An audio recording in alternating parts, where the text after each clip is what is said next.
¿Por qué tenemos dos cerebros? Durante décadas, el doctor Iain McGilchrist ha estudiado esta aparente contradicción. Desde un punto de vista evolutivo, un cerebro unificado aumentaría la velocidad de procesamiento cognitivo, lo que parece más conveniente. ¿Qué sentido tiene entonces esta división y asimetría del cerebro? Y sobre todo, ¿por qué esta estructura bihemisférica no solo determina nuestra manera de percibir el mundo, sino también la forma en que, de algún modo, co-creamos la realidad?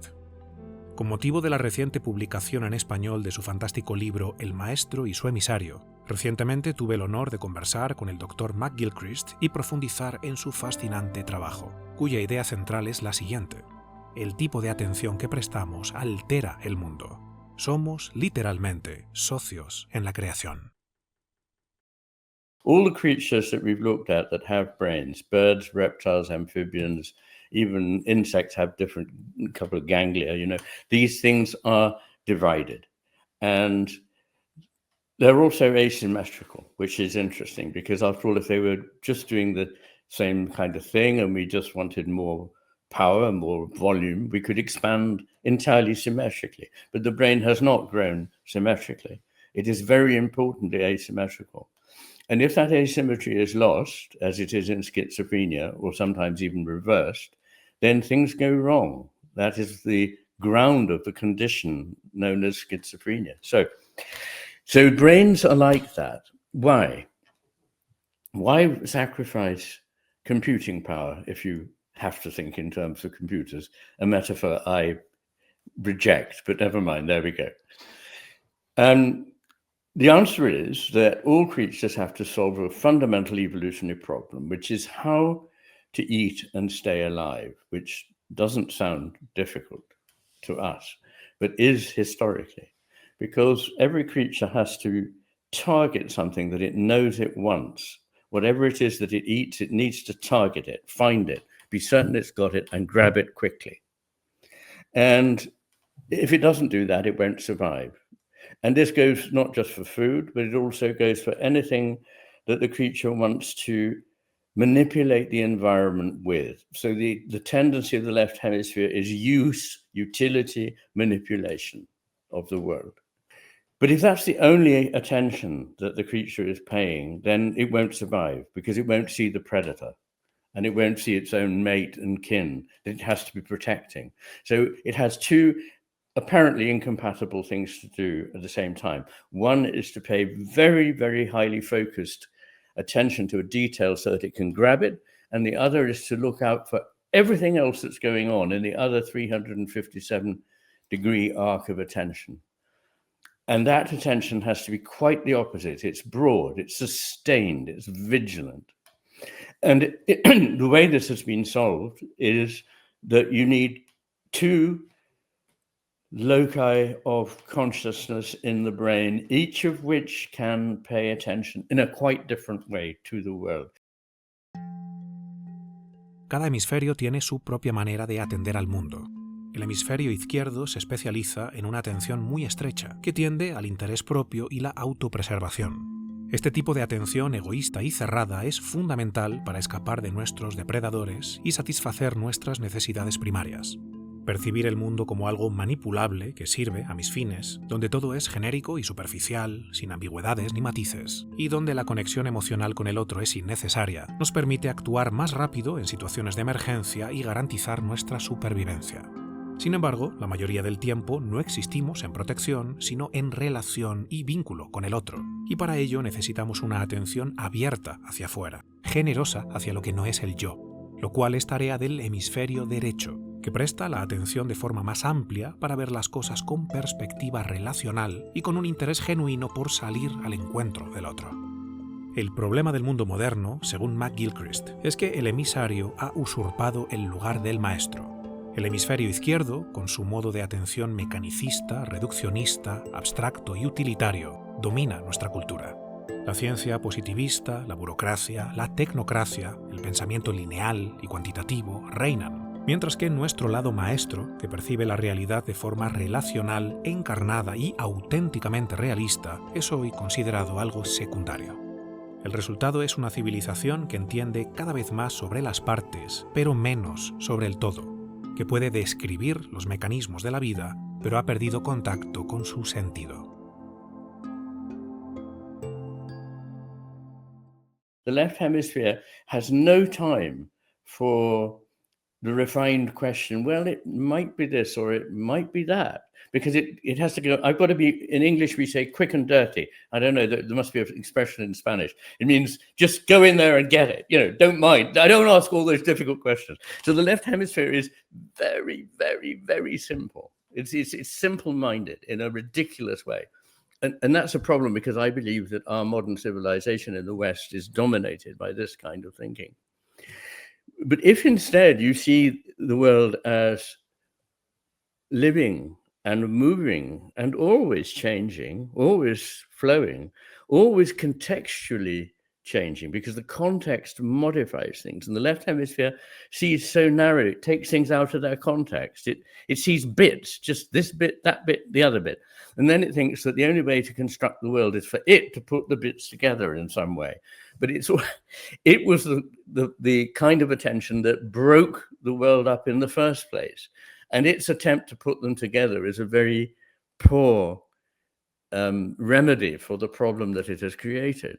Whereas the right hemisphere sees a world which is just exactly the opposite from this, which is why we have to have two hemispheres to get these both.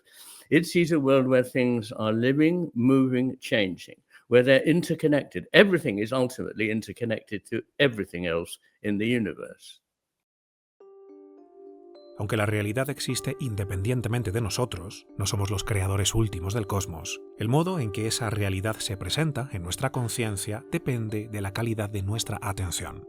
La atención no produce el ser de las cosas ni doblega la materia según nuestra voluntad, pero sí condiciona la manera en que nos vinculamos con el ser de las cosas y las experimentamos de forma íntima, en primera persona.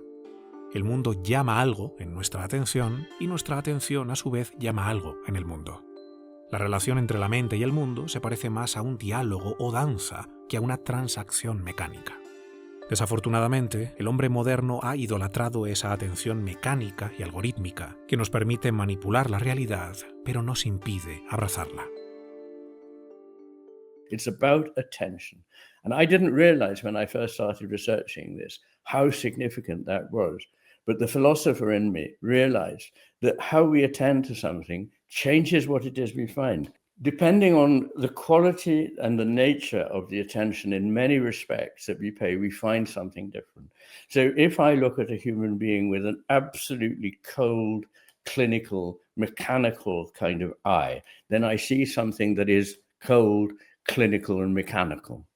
If I see as a lover or an artist, then that engagement brings something that is alive and becomes more alive. So in our attention to the world, we make it what it is. I say attention is a moral act because it helps create the world. So there is no such thing as a thing just like that. A thing is always something that has a relation to a consciousness that knows it and knows what it is, even if it doesn't know for certain what it is. It is attending to it. And in that attentional arc, the thing comes into being. Of course, there is reality. It's very, very important. And it's so beautiful that there is a reality. But it isn't a one-size-fits-all reality. It is something between being malleable. Is that a word in Spanish? Malleable? Yes. Yeah. It's somewhere between being malleable and being fixed. It's like everything creative comes from what they call the edge of chaos, but not chaos itself. So complete absence of order creates nothing at all.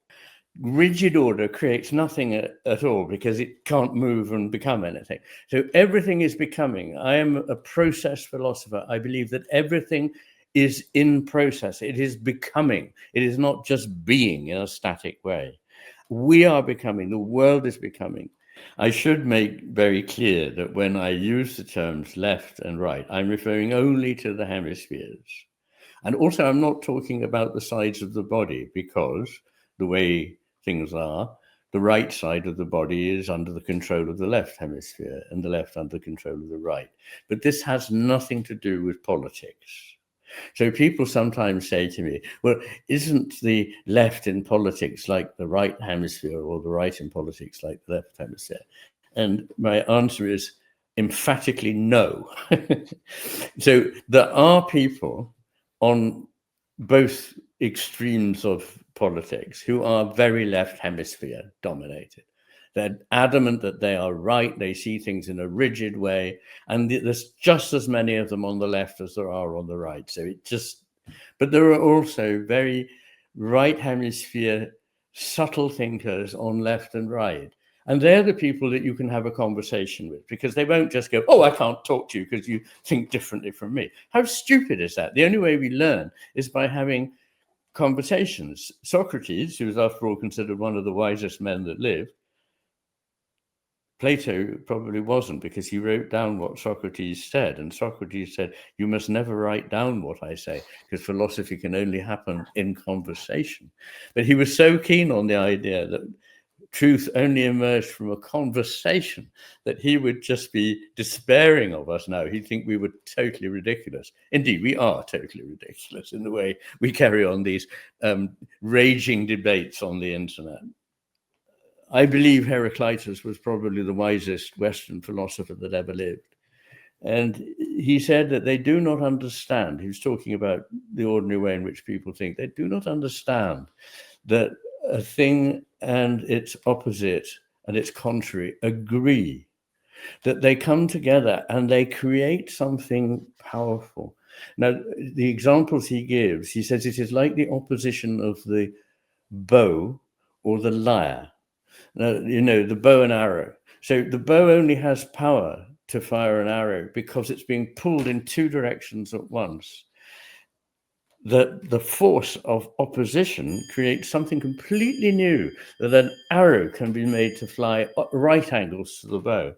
And the same thing is true of the strings of a lyre or any musical stringed instrument, that the tension created by winding both the ends tight enables something new to come. When it's slack, no music is possible. But when it is taut, a note flies forth at right angles to the instrument. So something new comes into being out of the coming together of these two things, in the way that when a man and a woman come together, a new life can be made to. I love the story, the fable, the Greek fable of Orpheus and Eurydice. And just very briefly, because not everybody will remember it immediately. Orpheus is a figure who is a cross between a man and a god, and he has the gift of music that is so beautiful that it can move inanimate objects, it can move stones, it can alter the course of a river just by its power. Now that in itself is a very interesting thought, that things like music can actually be effective in the world in a way that the things we normally use that are so obvious would not be able to. I mean, not to alter the course of rivers and streams, but it can actually alter the course of a life. And that's very important. Anyway, he is married to Eurydice. And Eurydice, he's just been married, and she's walking with her bridesmaids in a meadow, and her heel is bitten by a serpent, you know, by a snake. And she dies, it's poisonous. And Orpheus is completely heartbroken. So he goes down into the underworld and he plays before the gods of the underworld. He plays to them and expresses his love for Eurydice and says, can I take Eurydice back with me into the world of light? And they are so moved by him that they say, yes, you alone, you can have your loved one back. And so, but they say there is one condition, which is you mustn't look back. And so she's following him out of the underworld, and he sees light, and he knows that they're about to emerge again into the living world. And he's so overjoyed with happiness that he cannot restrain himself from turning to see his loved one. And at that moment, she begins to retreat, and she's dragged off back into the darkness, never to be seen again. Now, for me, that myth is a myth about the imagination and how it works. In other words, the power of the music, yes, will liberate.